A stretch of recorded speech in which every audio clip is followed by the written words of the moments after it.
log of I equal to integration of 0 से pi by 2 log of sine x dx या फिर integration 0 से pi by 2 log of cos x dx।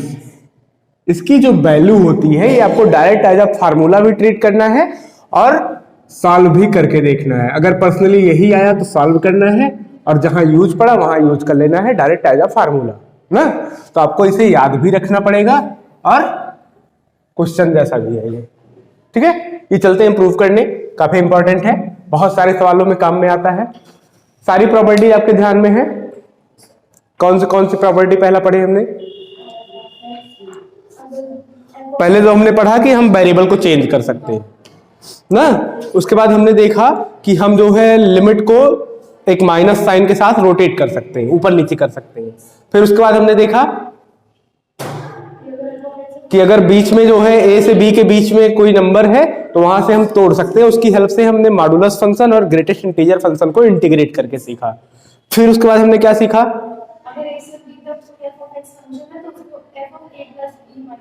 हाँ, ए से B है तो हम दोनों लिमिट को ऐड करके माइनस एक्स कर सकते हैं फंक्शन में ना, पूरी एक्स से रिप्लेस कर सकते हैं। फिर इसी पे बेस्ड एक था उसका पर्टिकुलर केस, जब 0 से a हो तो हम a माइनस एक्स रख सकते हैं। उसके बाद हमने जाना कि माइनस ए से प्लस ए अगर नेगेटिव जहां से है, जैसे माइनस पाई बाई 2 से प्लस पाई बाई 2, तो हम रख के देखते हैं कि f of x even function है या ऑड फंक्शन है। अगर ऑड फंक्शन है तो उसका इंटीग्रेशन 0 हो जाता है, इवन है तो 2 से मल्टीप्लाई करके लिमिट को हम 0 से a बना लेते हैं, माइनस ए से प्लस ए अगर रहता है तो। फिर उसके बाद हमने क्या सीखा? 0 से 2a है और लिमिट को हमें आधा करना है, लिमिट का आधा करना है, तो हम रख के देखते हैं 2a माइनस एक्स जो है सारे एक्स से रिप्लेस करके देखते हैं। अगर माइनस एक्स आता है या 2a minus x minus f of x आता है तो इंटीग्रेशन 0, और अगर जो है 2a minus x f of x ही रह जाता है तो इंटीग्रेशन 2 से मल्टीप्लाई करके लिमिट को आधा कर लेते हैं, 0 से a बना लेते हैं। जो 0 से 2a रहता है उसे 0 से a बना लेते हैं। अगर जो है कभी मान लीजिए इंटीग्रेशन में यक्स या एफ ऑफ एक्स आ जाता है, किसी यक्स से मल्टीप्लाई हो जाता है, तो ऐसे सिचुएशन में हम क्या करते हैं? लिमिट का हम आधा कर लेते हैं। जैसे 0 से पाई है तो हम पाई बाई 2 आगे लगा के यक्स को एलिमिनेट कर देते हैं ना, प्रूफ भी दिखाया है। तो ये सारी प्रॉपर्टीज हमें जो है बारी बारी से इस्तेमाल करनी है, जहां जैसे जरूरत पड़ेगा वैसे ही इस्तेमाल कर लेना है और देखना है कैसे काम करते हैं। चलिए चेक करते हैं। यहां जो है i इक्वल टू हमारे पास क्या है? इंटीग्रल ऑफ, ये फार्मूला ऐसा है, इसको याद रखना और इसका प्रूफ भी याद रखना, सवाल भी है ये। 0 से pi by 2 log of sine x. चलिए एक प्रॉपर्टी याद कीजिए। कौन सी प्रॉपर्टी? इंटीग्रेशन जब होता है आपका 0 से pi by 2, 0 to pi by 2 ना, या 0 to a f of x dx, तो इसे आप लिख सकते हो क्या? 0 to a f of a minus x dx। ये लिखा जा सकता है बाय यूजिंग प्रॉपर्टी नंबर 4 में पढ़े थे ना, ठीक है। इस प्रॉपर्टी को यूज कीजिए तो ये क्या बन जाएगा? इसको इक्वेशन फर्स्ट डाल दे रहे हैं ना, तो ये क्या बन जाएगा? 0 से pi by 2 log of sine pi by 2 minus x, ठीक। Sine pi by 2 minus x, और sine pi by 2 minus x क्या होता है? cos x। बहुत बढ़िया। तो ये हो जाएगा इंटीग्रेशन फ्रॉम 0 से pi by 2 log of cos x dx। इसे इक्वेशन सेकंड डाल दीजिए, ठीक है। अब देखिए लिमिट फर्स्ट और सेकंड में 0 से पाई बाई 2 ही है, लिमिट सेम है, वेरिएबल भी सेम है ना, तो दोनों इक्वेशन 1 और इक्वेशन 2 को ऐड कर दीजिए। एडिंग 1 एंड 2, 1 और 2 को ऐड करके क्या मिलेगा आपको? i प्लस i 2i, इधर वाला और इधर वाला वही लिमिट 0 से pi by 2 log of sine x plus log of cos x, log of sine x plus log of cos x। log plus कब होता है? जब मल्टीप्लाई होता है, तो इसे हम लिख सकते हैं क्या? log of sine x cos x। ये हम बना लेते हैं इंटीग्रेशन फ्रॉम 0 से pi by 2 log of sine x cos x, sign x cos x, तभी तो अलग हुआ होगा log of sine x plus log of cos x. यहां एक तिकड़म लगाइए, 2 से मल्टीप्लाई कर दीजिए, 2 से डिवाइड कर दीजिए dx। कोई इशू? 2 साइन एक्स नहीं, साइन 2x ना, तो हमारे पास मिल जाएगा क्या, 2i is equal to integration from 0 to pi by 2, ये हो जाएगा साइन 2x। डिस्टर्ब करते पेज।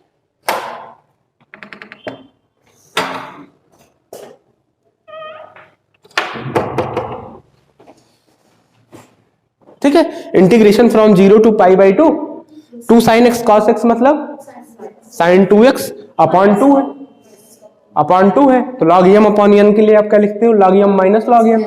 तो मतलब यहां हम लिख सकते हैं log of sine 2x minus log of 2 dx।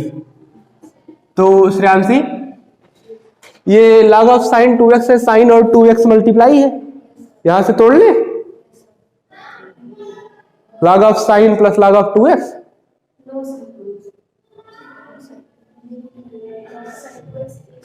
एक है ना, क्योंकि वो ऑपरेटर है, साइन साइन क्या है, ऑपरेटर है, और ऑपरेटर कोई क्वांटिटी नहीं होती जिससे मल्टीप्लाई कर रहे हो। ठीक है, तो यम इंटू एन नहीं है, साइन 2x का मतलब साइन अलग और 2x अलग नहीं ना, साइन का इकलौते कोई अस्तित्व ही नहीं है अगर जो है 2x नहीं लगाया आगे। तो यहां से बनाइए, ये बन गया integration from 0 to pi by 2 log of sine 2x dx minus integration from 0 to pi by 2 log of 2 dx। Sine 2x है, अगर हम 2x की जगह पे t पुट कर दे, we put 2x equal to t, 2x की जगह पर क्या पुट कर दे, t, तो ये हमारा क्या बन जाएगा,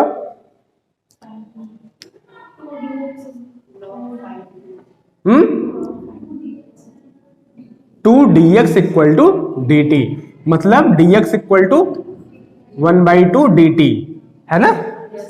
जरा लिमिट को भी चेंज करिए, इफ x इक्वल टू 0 तो t इक्वल टू, अगर x की वैल्यू 0 तो t की वैल्यू 0, अगर x की वैल्यू पाई बाई 2 तो t की वैल्यू यहां रख दीजिए पाई ना।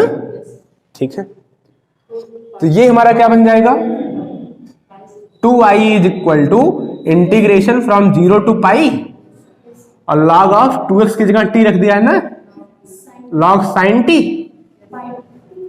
t, और dx की जगह 1/2 dt, 1/2 आगे रखा और dt माइनस log 2 बाहर रखा, और dx का इंटीग्रेशन, dx 1 dx का 1 का क्या हो जाएगा x with lower limit 0 upper limit pi by 2। ठीक है, अब यहां से देखिए log of sign t dt, ये देखिए जरा पाई माइनस एक्स, वो वाला प्रॉपर्टी याद कीजिए जिसमें हमने क्या किया था, इंटीग्रेशन फ्रॉम 0 से 2a, integration from 0 to 2a f of 2a minus x, अगर f of 2a minus f of x dx रहता है, तो यहां हम चेक करते हैं 2a माइनस एक्स रखने से कोई फर्क पड़ता है या नहीं पड़ता है, ये चेक करते हैं ना। तो क्या 2a माइनस एक्स मतलब पाई माइनस टी रखने से कोई फर्क पड़ेगा, साइन पाई माइनस टी क्या होगा, सेकेंड क्वाड्रेंट में जाएगा, पाई सप्लीमेंट्री है तो चेंज भी नहीं होगा, साइन का साइन ही रहेगा, तो साइन पाई माइनस टी क्या हो जाएगा, कोई इफेक्ट नहीं है। अगर कोई इफेक्ट नहीं है तो 2 से मल्टीप्लाई करके लिमिट को आधा कर लीजिए, कर सकते हैं ना। जब कोई इफेक्ट ही नहीं है तो 2 से मल्टीप्लाई कीजिए और लिमिट को कर लीजिए आधा, 0 से pi by 2 log of sign T dt minus log 2, और ये upper limit pi by 2 minus lower limit 0। ठीक है, अब जरा देखिए ये 2 से ये वाला 2 कैंसिल आउट, वेरिएबल को भी तो हम चेंज कर सकते हैं, तो t की जगह वेरिएबल x रख दे, तो ये क्या हो जाएगा 2i is equal to variable x रख दे तो इंटीग्रेशन फ्रॉम 0 से pi by 2 log of sine x dx minus pi by 2 log 2 log of sine x 0 से pi by 2 log of sine x ही क्या है आई हमारा ना। तो 2i इक्वल टू हमें क्या मिल गया i minus pi by 2 log 2। एक i इधर लाके घटा दो तो i इक्वल टू क्या हो जाएगा, आ गया ना आंसर। यही खेल था। ठीक, बिल्कुल इसी तरह से हम cos का भी करेंगे और ये फार्मूला भी है, फार्मूला भी याद रखिएगा, बहुत इंपॉर्टेंट है, बहुत सारे सवालों में यूज होगा।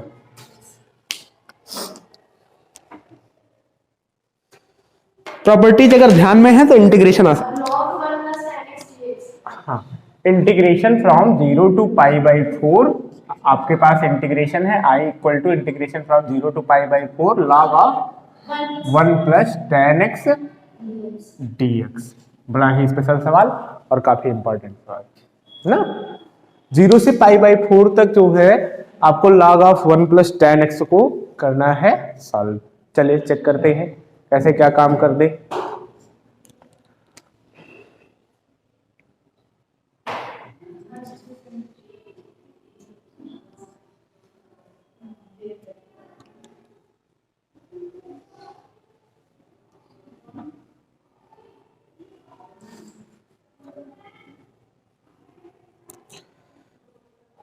सेट करते हैं सिस्टम अपना। आपने क्या पढ़ रखा है, integration from 0 to a f of x dx को आप कैसे रिप्लेस कर सकते हो, integration from 0 to a f of a minus x। ये काम किया जा सकता है, प्रॉपर्टी ऑफ डिफरेंट इंटीग्रल। तो लिख दे रहे हैं यूजिंग दिस प्रॉपर्टी ना।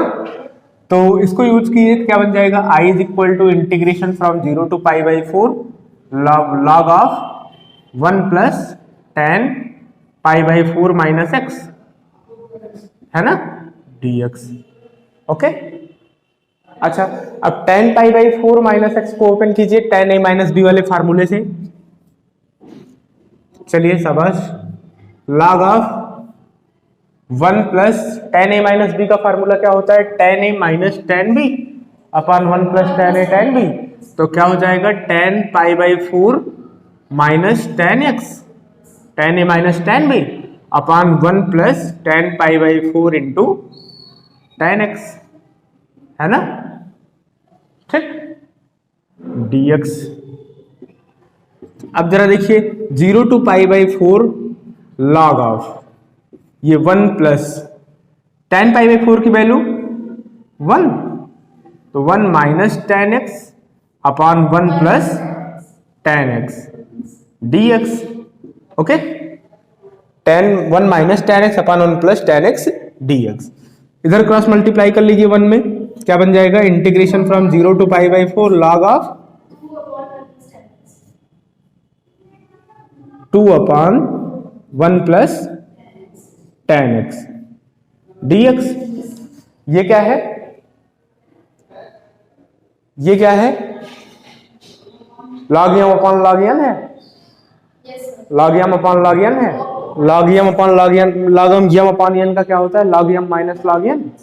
चलिए कर दीजिए इसको, integration from 0 to pi by 4 log 2 dx minus integration from 0 to pi by 4 log 1 plus tan x dx। समझे कि नहीं मामले को। ये क्या है आपका, जहां से लेके चले थे i है कि नहीं, ये i, यहां i लिखिए, इधर खींचिए। हाँ, तो क्या हो जाएगा आपके पास, i equal to log 2 constant है, इंटीग्रेशन ऑफ 1 x हो जाएगा, log 2 बाहर निकालिए, इंटीग्रेशन ऑफ 1 हो जाएगा x with lower limit 0 upper limit pi by 4। ठीक, माइनस i को इधर भेज लीजिए, 2i इज इक्वल टू, यहां से क्या मिलेगा, 0 से पाई बाई 4 का तक x को रखेंगे तो पाई बाई 4 माइनस 0 मतलब पाई बाई 4 log 2 को इधर भेज दीजिए, i is equal to pi by 8 log 2। ये इंटीग्रल की वैल्यू है ना। देखिए कितना आराम से लग गया। प्रॉपर्टी की हेल्प से, अदरवाइज इस सवाल में हम झेल जाते हैं।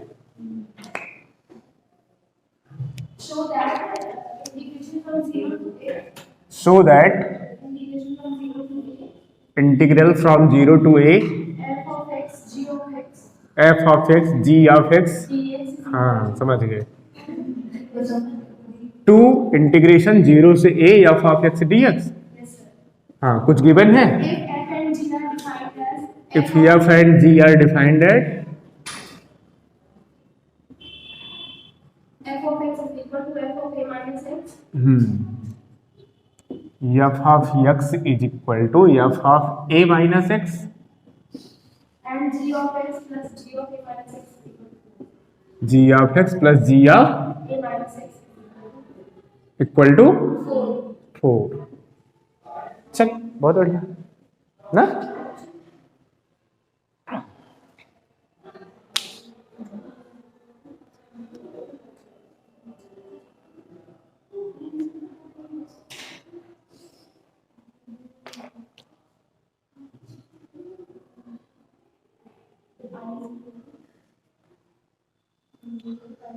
ठीक, आइए सॉल्व करते हैं। I is equal to integral 0 to a f of x g of x है, ये इनटू में है लेकिन हमें प्रूव करना है कि 2 टाइम्स एफ ऑफ एक्स ही हो जाएगा विद दिस कंडीशन कि f of x equal to f of a minus x और g of x plus g of a minus x is equal to 4। चलिए चेक करते हैं। एक प्रॉपर्टी ऐसी हमने पढ़ रखी है ना ए माइनस एक्स बनाने टाइप की, उसमें हमने क्या पढ़ा है, यूजिंग प्रॉपर्टी, बोल दीजिए धड़ल्ले से, क्या, integration from 0 to a f of x d x. जब भी कहीं दिखे तो आप इसे बोल दोगे integration from 0 to a f of a minus x d x. ऐसा करने से इंटीग्रेशन पर कोई असर नहीं पड़ता ना बाय प्रॉपर्टी। देखिए तो आपका आई क्या हो जाएगा, integration from 0 to a f of कितना, a minus x g of a minus x d x. Okay, f of a minus x is equal to क्या होता है, f ऑफ x आपको गिवन है 0 to a f of x और g of a minus x को पढ़ा रहने दीजिए, g of a minus x d x. ठीक है, देखिए ये बन गया आई, इसे डाल दीजिए इक्वेशन फर्स्ट और इसे डाल दीजिए इक्वेशन सेकंड। इक्वेशन फर्स्ट और सेकंड में लिमिट की वैल्यू सेम है, वेरिएबल सेम है, दोनों इक्वेशन जोड़ दीजिए, adding 1 and 2, adding 1 and 2, I plus I 2i is equal to integration वही from 0 to a f of x f of m g of a minus x plus f of x g of x. F of x common, शाबाश तुरंत दिमाग लगाइए, अंदर plus g of a minus x और इसकी value क्या given है 4 ना, यहां रख दीजिए 4 और बाहर खींच लीजिए 4 integration from 0 to a f of x d x. 2i is equal to 2 काट दीजिए 2 टू 4 प्रूव्ड ना। क्वेश्चन है integration from 0 to pi by 2 log of 4 plus 3 sin x upon 4 plus 3 cos x 4 plus 3 sin x upon 4 plus 3 upon 4 plus 3 cos x। कोई दिक्कत नहीं है, dx। ठीक है, चलिए बनाइए, कुछ व्यवस्था बनाते हैं तो क्या मिलेगा, आसान सवाल है, क्या कर देंगे, वही जो कर रही प्रियांशी वही करिए। चलिए देखते हैं, बाय यूजिंग प्रॉपर्टी, जब तक गलत नहीं करेंगे आए तो कैसे सही ना। बाय यूजिंग प्रॉपर्टी, कौन सी property, integration from 0 to a f of x d x is equal to integration from 0 to a f of a minus x d x. बड़ा इंपॉर्टेंट खेल है ये। हाँ, I is equal to integration from 0 to pi by 2 log of 4 plus 3 sin pi by 2 minus x sine pi by 2 minus x yes sir upon 4 plus 3 upon 4 plus 3 cos pi by 2 minus x cos pi by 2 minus x dx। अब ये देखिए क्या बन गया, integration from 0 to pi by 2 log of 4 plus 3 cos x upon 4 plus 3 sin x सबस 3 dx, हाँ 3b sin x dx। इसको equation first बोलिए और इसको बोल दीजिए equation second. Adding 1 and 2, add कर दीजिए 1 and 2, क्या मिल जाएगा i plus I 2i is equal to integration from 0 to π/2 log m plus log n, है ना। तो क्या हो जाता है log m plus log n का log mn, और mn की जगह है 4 + 3 sin x अपान 4 + 3 cos x, मल्टीप्लाई होगा किससे 4 + 3 cos x upon 4 + 3 sin x। बस दिमाग खुला है ना। 4 + 3 sin x, 4 + 3 sin x cut गया, 4 + 3 cos x, 4 + 3 cos x cut गया, log 1 आ जाएगा। और log 1 की वैल्यू क्या होती है 0 ना, 0 dx, और इंटीग्रेशन 0 dx 0 हो जाएगा। 2i = 0, तो मतलब i = 0/2 ना, पता 0/2, बस आंसर हो गया। 0/2 क्या होता है, 0 ही होता है, ठीक है।